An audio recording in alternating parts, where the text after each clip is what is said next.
Este, la última clase que hablé con ustedes, habíamos hablado de los indicadores demográficos, ¿se acuerdan? Sí, sí. Bueno, y me Sí, faltó decir, hablamos de la natalidad, de la mortalidad infantil, hablamos de la tasa de fertilidad, hablamos de la esperanza de vida al nacer, y lo que me faltó es explicarle y nombrarle es un concepto que también es importante, que es el crecimiento vegetativo y natural de la población. ¿Mm? Se llama así, crecimiento vegetativo y natural de la población. Cuando digo vegetativo, cuando uno da clases en la secundaria, y ustedes seguramente cuando sean profesionales lo van a sufrir, los chicos creen que tiene que ver con la vegetación, no, nada que ver. Tiene que ver con una cuestión de cómo la población crece o decrece a partir de qué, de la tasa de natalidad y de la tasa de mortalidad. Entonces, cómo se calcula, ¿verdad? El crecimiento vegetativo y natural es con la diferencia de la tasa de natalidad con la tasa de mortalidad. Cuando hablamos de crecimiento vegetativo y natural, tiene que ver con que la variación de la tasa de natalidad y mortalidad sea una variación natural, o sea, que no tenga incidencia nada, que no incida nada de una cuestión extraordinaria. Por ejemplo, un desastre natural, esto que estamos viviendo mundialmente, ¿no? La cuestión de la pandemia. Obvio que si yo analizo el crecimiento vegetativo y natural en un contexto de pandemia y en un contexto internacional, es obvio que quizás esa tasa de crecimiento vegetativo y natural me dé negativo en algunos lugares o en algunas regiones, ¿verdad?, del mundo, por ejemplo, qué sé yo, Italia, España, ¿no? Pero en realidad cuando se habla de crecimiento vegetativo y natural tiene que ver con el comportamiento de estos dos indicadores en situaciones normales, ¿no? Normal, sin pandemia, sin desastres naturales, sin crisis económicas o hambrunas, por ejemplo, si pensamos en países del África. Daniel, ¿cómo le va? ¿Me escucha, Daniel? No quiere hablar, Daniel. Prende el micrófono.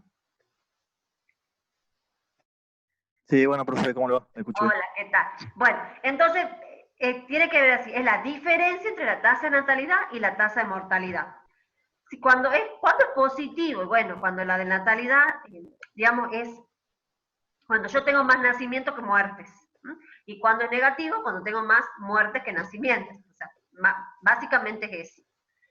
¿Por qué es importante analizar el crecimiento vegetativo y natural? Porque yo ahí voy a empezar a hablar de poblaciones envejecidas o poblaciones en vías de envejecimiento o poblaciones jóvenes. ¿Mm? Por eso se habla mucho, o sea, es muy importante este concepto. ¿Mm?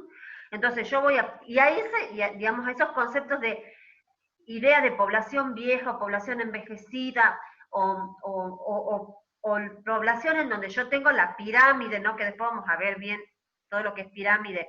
Voy a tener la base angosta y la cúspide ancha, es decir, voy a tener poblaciones en donde del 100% de la cantidad de población, más del 50% está dentro del grupo etario de edades adultas. ¿Qué quiere decir? De edades de 50 años a más. Por ejemplo, Japón es uno de los países que tiene mayor porcentaje de población envejecida. Es decir, tiene una gran proporción de pasivos y muy poca población económicamente activa. No sucede así con los países subdesarrollados. Entonces, ese concepto de crecimiento vegetativo y natural me va a servir a mí para analizar otras cuestiones que tienen que ver con el desarrollo de la población. Por otro lado, se deriva, ¿verdad? El crecimiento vegetativo y natural deriva también el saldo migratorio. El saldo migratorio también básicamente es la diferencia entre la inmigración y la emigración. Ustedes saben ya lo que es migraciones, ¿verdad? Tienen el concepto. O sea, ¿qué significa migrar? Trasladarse, ¿verdad? De un lugar de origen, ¿verdad? De un lugar digamos, origen, en el sentido donde yo vivo, a otro lugar de destino. Hay un lugar que me expulsa y hay otro lugar que me recibe. ¿Por qué digo expulsa? Porque muchas de las migraciones, y sobre todo en la actualidad, hay países expulsores de población. Hay países en donde ese saldo migratorio va a ser de alguna manera negativo porque la población se va. Pensemos el caso de Venezuela. Por una crisis económica y política, ¿verdad? Venezuela en estos últimos 10 años y un poco más es una zona expulsora de población. ¿Mm? La gente se va. A ver, y no porque quiera, porque no es lo mismo migrar por turismo, por placer, al que yo me tenga que ir obligado, ¿verdad? O obligada por cuestiones políticas, económicas, sanitarias, ¿se entiende? Entonces, cuando pensemos en migraciones, tenemos que pensar en cuestión de desplazamiento, pero esos desplazamientos van a tener un origen, ¿m? Que puede ser por cuestión de placer. Yo puedo migrar también, se llaman migraciones pendulares, porque las personas, por ejemplo, que viven en Yerbabuena y que tienen que venir a la capital, bueno, es una migración pendular. O sea, yo me traslado de un lugar a otro en un tiempo determinado y recorro un lugar determinado, pero vuelvo al lugar de origen, ¿se entiende? Pero hay otro tipo de migraciones en donde se llaman migraciones que son expulsoras de población, o sea, lugares que expulsan población, ya hemos dicho por estas cuestiones, en donde ahí sí hay una gran déficit en cuanto a la tasa, perdón, en cuanto al crecimiento migratorio, ¿no? Entonces, la población se ve afectada, ¿verdad? Por a ver, el traslado forzado de esta población. Por ejemplo, nosotros también planteamos el tema de los refugiados. Hay el ACNUR, que es el Alto Comisionado de las Naciones Unidas para los Refugiados, se dedica a esto, ¿no? A estudiar estos flujos migratorios que son expulsados de algún lugar y recorren muchos kilómetros para llegar al lugar de destino en donde le dan acogida, ¿verdad? Y en muchos no. Eso pasó con Siria, por ejemplo, y cuando hablamos de Europa, ¿no? En América Latina, uno de los grandes ejemplos lo tenemos con Venezuela. Pero así también, a ver, en la Segunda Guerra Mundial, Europa se convirtió en un lugar en donde expulsaba a la población, y de ahí vienen las grandes oleadas migratorias que llegaron a América y sobre todo a Argentina, ¿eh? Porque Argentina era un país visto desde el lugar de un país prometedor, un país con crecimiento, un país en donde había trabajo, de ser buena vida. Sin embargo, en la actualidad sucede lo contrario. Pero, volviendo al concepto, tenemos saldo migratorio, que es la diferencia entre la inmigración y la emigración. O sea, personas que llegan a un país, yo voy a tener un saldo migratorio positivo, y si ese país expulsa población, voy a tener un saldo negativo. ¿Por qué es importante esto? Porque cuando veamos el texto, que ya voy a ver si le saco foto y le subo a la plataforma, la autora Bielsa de Ori habla de dos regímenes demográficos, del régimen demográfico joven y del régimen demográfico viejo. Y ahí plantea ella esto del crecimiento vegetativo natural de la población. ¿Por qué? Porque analiza el comportamiento de la natalidad y de la mortalidad. Vuelvo a repetir, este crecimiento vegetativo y natural y las migraciones va relacionado también con las pirámides de población, porque ¿qué hago yo? ¿Qué es una pirámide de población en realidad? Es un gráfico. Es un gráfico que me sirve para analizar qué. ¿Qué se analiza en una pirámide? ¿Tienen idea? De la secundaria o no sé. ¿Por qué pirámide? Bueno, porque tiene forma, ¿no? Las jerarquías. ¿Jerarquía? Niveles como están en niveles. O sea, yo para graficar una pirámide, ¿qué elementos necesito? ¿Qué datos necesito? Necesito la tasa de natalidad y la tasa de mortalidad. de varones y de mujeres, porque en una pirámide, ¿verdad? Yo grafico la cantidad de varones y mujeres por grupos etarios. Y ahí empieza de 0 a 5, de 6 a 9 y así sucesivamente hasta llegar más de 80. Esa pirámide de población, digamos, va a tener diferentes formas de acuerdo a el país que esté yo analizando y el comportamiento de la población y el comportamiento, ¿verdad?, de este crecimiento vegetativo y natural que tenga la población. ¿Por qué? Porque las tasas de natalidad varían, chicos, no son estáticas, y es más, tenemos ejemplos de sobre en la actualidad, estamos hablando, vuelvo a repetir, esa famosa curva, ¿verdad?, que ahora como que pareciera que está en ascenso. ¿Por qué está en ascenso? Porque ¿qué está pasando? ¿Qué está pasando que dice, Porque Argentina es un país subdesarrollado. No escuché, perdón. Lucas. ¿Subdesarrollado? No, no lo escucho. ¿Qué pasa? Que esté en ascenso, ¿por qué? Porque la mortalidad está aumentando. ¿Se entiende? Hay más casos y hay más muertes. Y la edad de incidencia, o sea, la edad de contagiados, digamos, para que lo entiendan mejor, va bajando. O sea, antes hablábamos de los grupos etarios de 60, de 70. Hoy la edad promedio de infectados es de 37 años. O sea, va bajando la edad, ¿verdad?, el promedio de edad de infectado y va aumentando la tasa de mortalidad. A ver, Dios quiera que no lleguemos a situaciones como Italia, como Brasil, en donde se ven desbordados y ya no tiene dónde enterrar a los muertos. No creo que lleguemos a eso.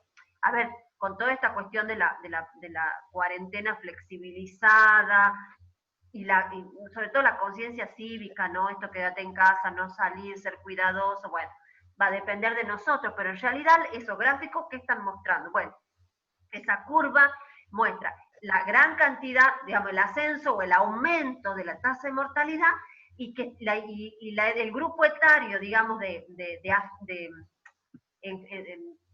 en términos generales va bajando, o sea, de 60 hemos pasado a 37 años, ¿no?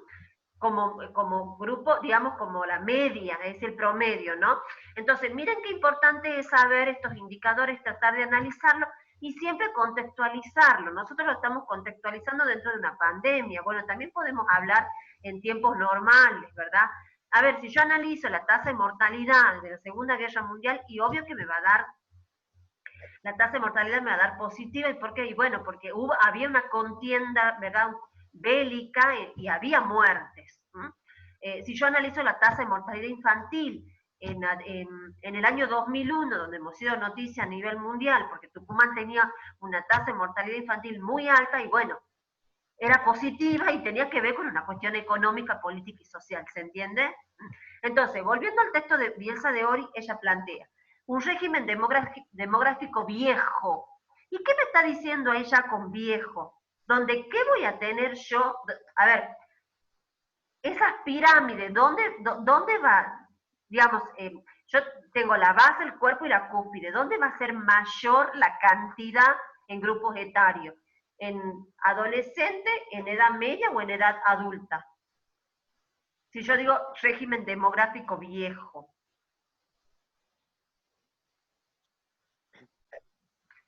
Les explico. Tiene que ver con la relación esta, vuelvo a repetir, de la tasa de natalidad y la tasa de mortalidad. Cuando se habla de régimen demográfico viejo, quiere decir que la tasa de natalidad es negativa, la tasa de mortalidad también, y la esperanza de vida es muy alta, digamos.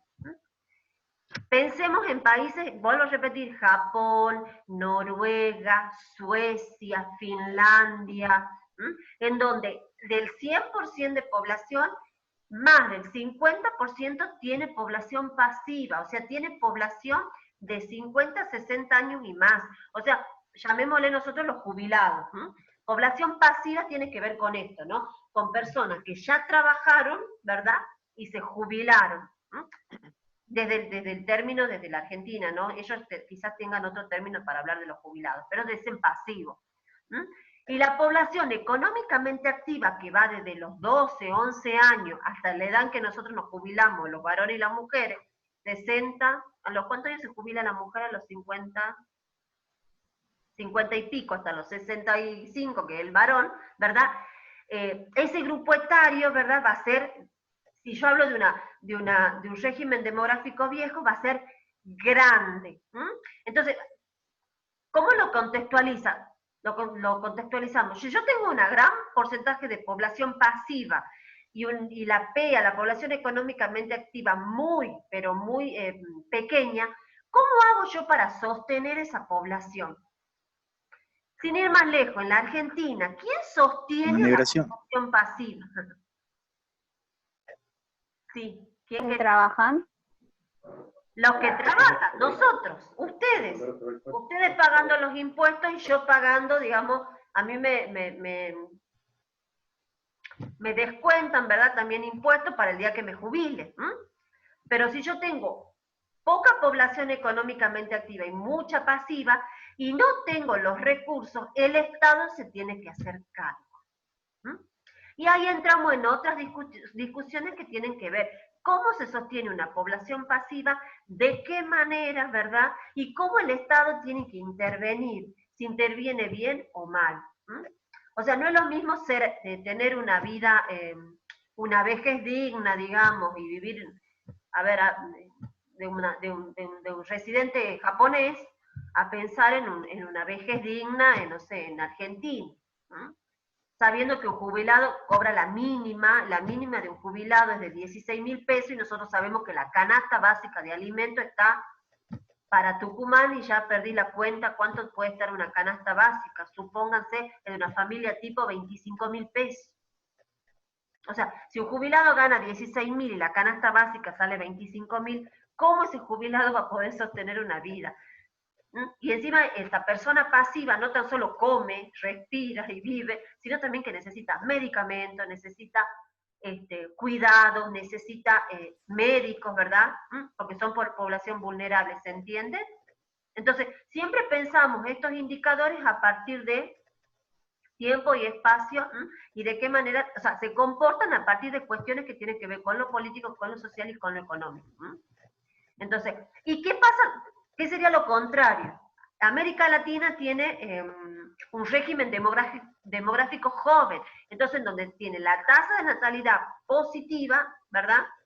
Y la tasa de mortalidad más o menos regular.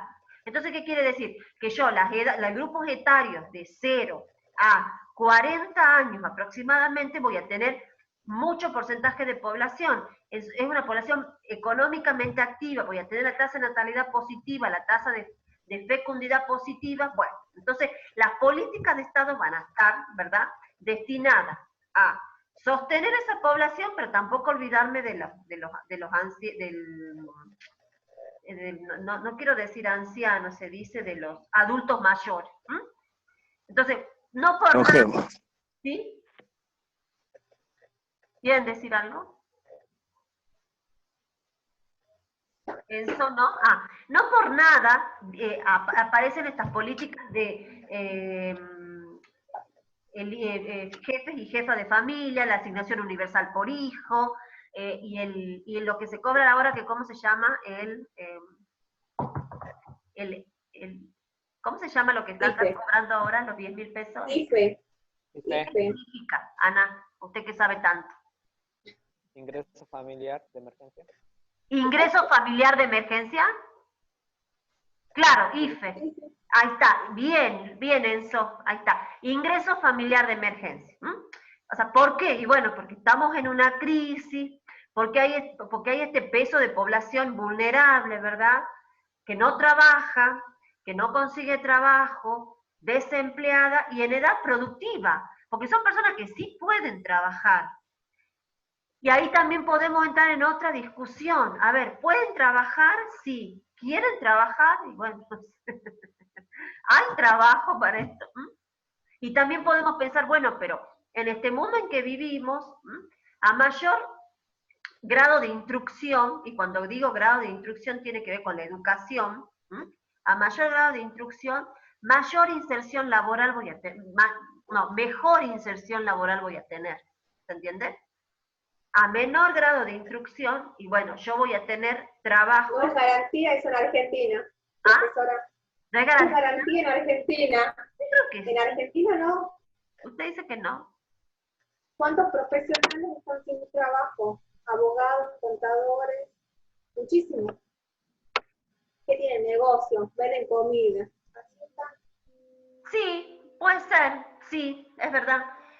Pero no es menos cierto que, a ver, el mercado laboral en la actualidad requiere de mano de obra calificada y de, a ver, carreras y actividades que nosotros no estamos acostumbrados a estudiar o realizar. ¿M? A ver, el día de mañana capaz que ni siquiera no necesiten profesores para aprender, por ejemplo. Pero, ¿qué quiero decir? Más allá de lo que dice Ana, que tiene razón, vuelvo a repetir esto, ¿no? A mayor grado de instrucción, mejor calidad de vida y mejor inserción laboral voy a tener, viendo desde el punto de vista del optimismo, Ana. ¿Ah? Pensemos así. Sí, Pero, siendo muy optimista, sí. ¿cómo? Siendo muy optimista, sí. Siendo muy optimista, ¿verdad? Pero también a menor grado de instrucción y obvio, menos mano de obra calificada y bueno, inserción laboral un poco complicada. A ver, chicos, no nos olvidemos que la educación es el mejor elemento de ascenso social, o sea, y de inserción, el estudio, la capacitación. Y no hablemos de ser abogado, médico, ya tenemos que pensar en otras carreras, qué sé yo, la biotecnología, no sé, todo lo que tiene que ver con esto de la comunicación, el tema de los emprendimientos, hay un montón de cuestiones que uno ni siquiera conoce y que en otros países se está dando, ¿no? Esto de aprender desde la casa, de comprar y vender desde mi casa, o sea, lo tenemos que empezar a acostumbrar a estos cambios, ¿no? Y ustedes tienen que ser profesores del siglo XXI, en donde tienen que estar capacitados, ¿verdad? Capacitados y tener las herramientas para poder insertarse en este mundo laboral tan complejo y ser profesores, ¿verdad?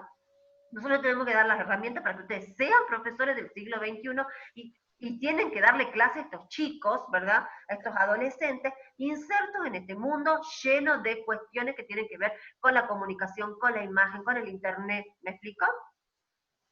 Con todas estas cuestiones que hay que aprender. Bueno, entonces, pensamos, régimen demográfico joven, régimen demográfico viejo, tiene que ver con el comportamiento de la tasa de natalidad y mortalidad, y el crecimiento vegetativo y natural. A ella ahí lo plantea, ¿no? Población joven o población, no digo vieja, sino anciana o, como le llamamos en la Argentina, adultos mayores. Y en ese contexto, bueno, ¿cómo actúa el Estado?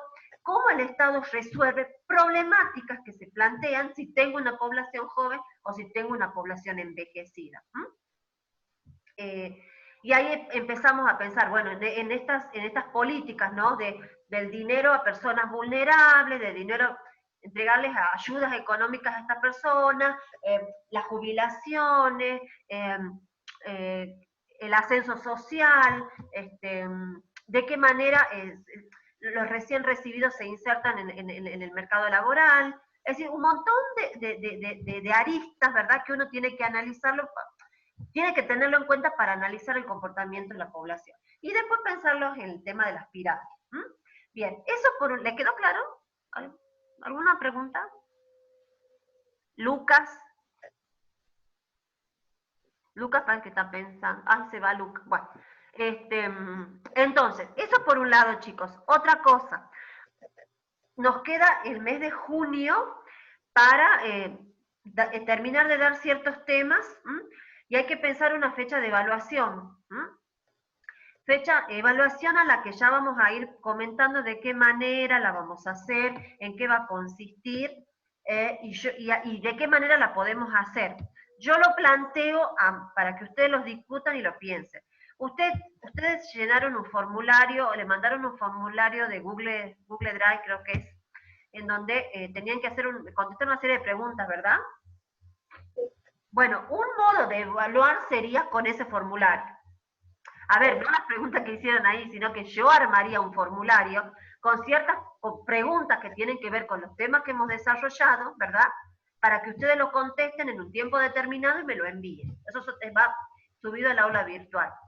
Eso es una manera sería una linda manera de evaluar.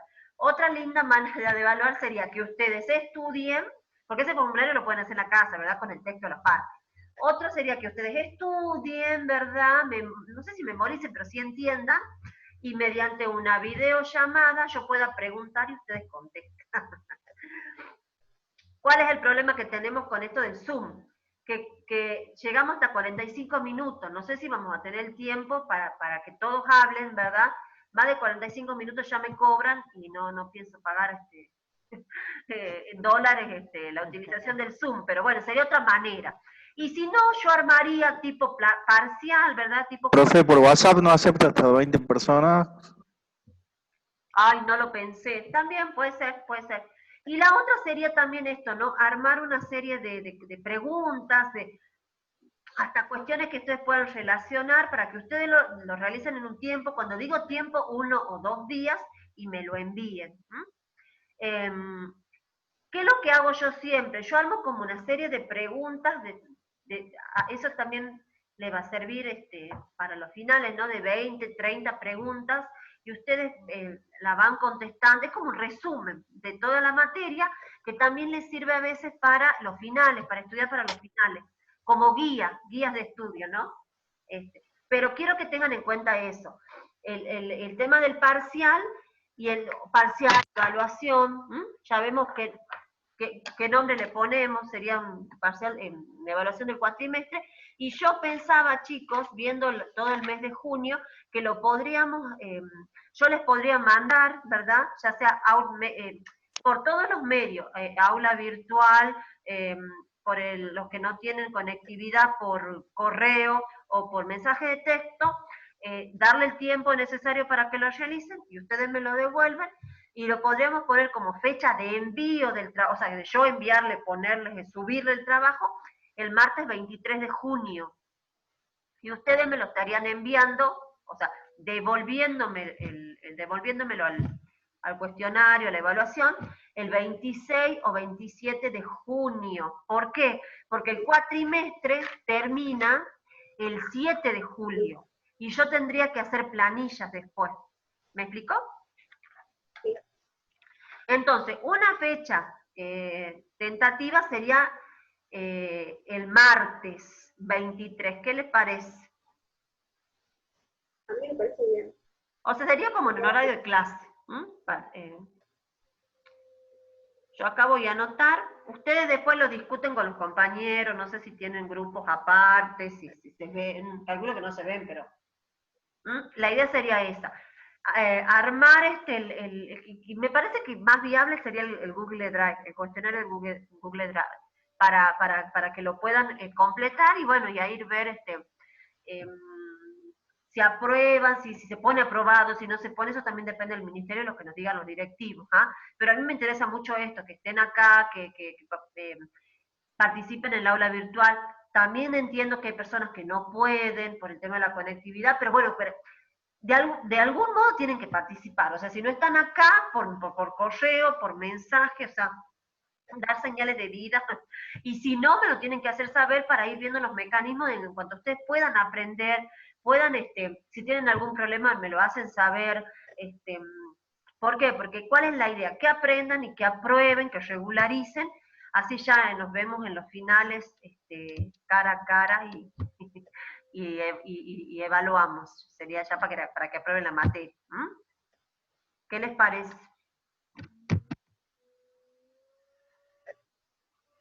Pueden hablar. Bien. Sí, como usted diga. Está bien, profe. No, como yo. Al fin y al cabo tiene la última palabra, así que... No, ¿quién dice que tengo la última palabra? Nunca he sido autoritaria yo, bastante democrática. Aparte no me gusta imponer nada. A ver, de último, si no se ponen de acuerdo, lo tengo que decidir yo, pero no es la idea. La idea es que entre todos construyamos algo. No, esto no es no es categórico. Sí. A mí me interesa las preguntas que dice usted de pasarnos para que nos vayamos armando ya, Bueno. por lo menos tener un buen registro de la materia con las preguntas. Sí, yo las tengo hechas, pero ¿qué pasa? Esas son preguntas, digamos, que yo, cuestionario que armé en tiempo normal, como no se puede dar todo. Porque, a ver, para esta materia yo tengo un cuadernillo que les hago sacar fotocopias. Son como, no sé, 400 páginas de un montón de autores, pero como no los veo, no les puedo pedir eso, y esto no está digitalizado, ¿no? Trato de ir subiendo resúmenes o trato de hacerlo más didáctico para que ustedes lo entiendan. Entonces, yo voy a ver, Ana, ese cuestionario y lo voy a tratar de modificar, ¿verdad? De acuerdo a lo que hemos visto y hemos explicado, así ustedes lo puedan, ¿cuál es la idea? Que ustedes agarren ese cuestionario y digan, por ejemplo, diferencia entre población, geografía de la población y demografía. Listo, es esto, es